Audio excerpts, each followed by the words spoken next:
Okay, today I'm going to illustrate how I cut up a watermelon, in the most, a seedless watermelon, in the easiest, most just efficient way that cuts up beautiful cubes. I'm sure there's many other ways to do this, but I just wanted to share this. So I'm going to pause for a second. Be right back. Okay, step one, you need your setup. The reason I have this table in the middle of my kitchen, don't mind my weird PJ pants, but yeah. I have this table in my kitchen. It's low to the ground. I'm just sitting on a stool. Is because I used to cut this up on my stove, my glass top stove. And months later, I would find dried, almost like a resin of sticky watermelon juice that somehow I didn't notice had creeped into some cracks and crevices. Hello, baby. And yeah, it just made a mess. So this, I know for sure, when I cut this up, that I can wipe down this table, and if anything leaks on the floor, I can easily mop the floor. So to do this, you need to get your supplies together. Your setup, you need a cutting board, you need your watermelon, rinse it off, as I have. Get a big bowl, because you need a big bowl. I like the ones with the lids. And then I have just a bit smaller bowl for the rinds, so I don't have to get up to the trash 50 times. Get yourself a big old knife. Get yourself a little smaller, like steak knife, smaller knife, whatever, a paring knife, whatever you want to use. So the first step is we're going to cut our watermelon in half. And sadly, I don't think I can hold the camera and do this at the same time, unless my son does it for me. Record.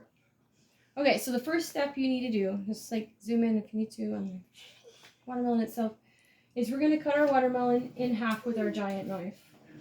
So I'm just going to do my best to cut this guy, rotating him, cutting him in half. This is probably the biggest cut you're going to do with the knife, big knife. Okay, so I've about done it. Yeah. So take your halves and set one aside. We're going to end up with eighths, in other words. So next step, I'm going to cut this guy. In fact, that's not the easiest, probably way to cut it. Like this. Yeah, see how much easier it is. Alright guys, go out. We're making a demonstrative video. Okay, so now I'm going to cut it. Now I have a couple fourths here. The final cut is going to be in half again, so I will have eighths. So here we go for the eighths.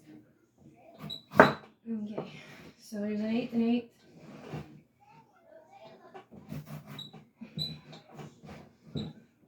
Okay.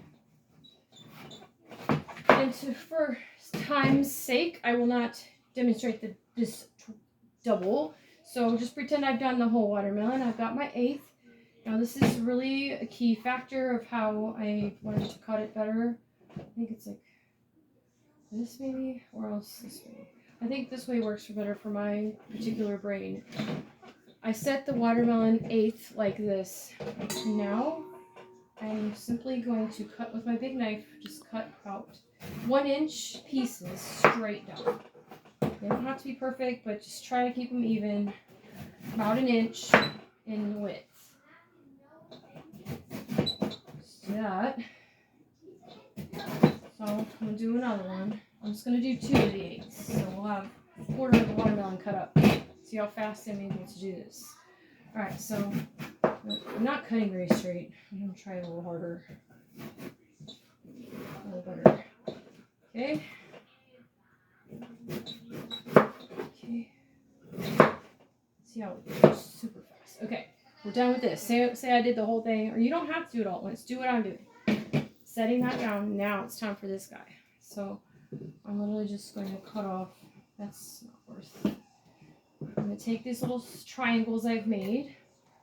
I'm just going to make room for that. And I'm just going to gently do this. And remove any white spots. And yeah, here's my rind bowl. It saves me time. Just cut off the rinds. So I'm going to cut off all these rinds. This does not take very long. Like, seriously, just cut them off. Put them in your bowl. I'm just going to do a few more before I, just for time's sake, to make this video not too long. Let's do a couple more. I'm cutting a smaller knife and throwing the rinds in the bowl. Alright, I've got enough now sprout. For the final step, I'm going to cut these into cubes, about 1 inch, maybe a little less or more, depending on your preference. If you don't like the shape of these, eat them. They don't look pretty for your bowl. Trim them down and eat the scraps. Otherwise, just throw in the bowl. Some people don't care. Really, I should have like plastic gloves on. I will pause it. Okay, so I put in plastic gloves on. That way I can handle this watermelon without feeling like I'm contaminating it. But see, I want to keep my size consistent. So yeah, I'm going to cut this off. It's not exact.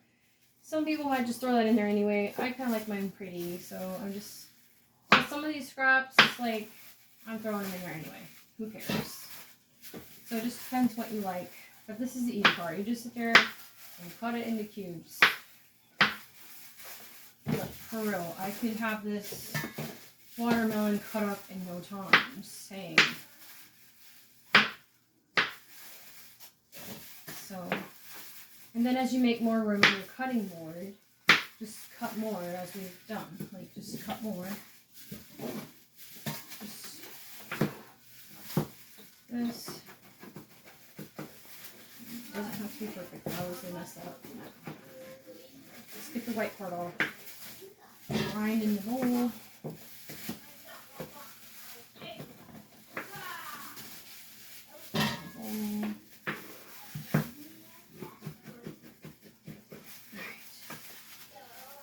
Kind of wasting a little bit there. I might cut some off and make a scrap. You can just pick out on your scraps, you know. Who in the world can cut up their watermelon and never once try it? It's kind of hard to just do that. Okay, so time for some cubes.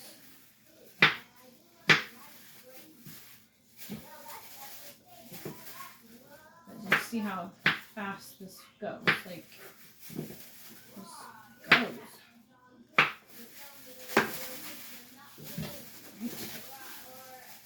This is just, I feel like God led me to this technique. I'm sure there are many people who do this, already knew all about how to do this, and this is not anything new to them at all. But to me, this is seed, okay. I just dreaded cutting up watermelon because I love watermelon, but it just, it's been so messy, plus it's been time consuming. But I found a way to do this a lot more quickly. So I hope that's helpful.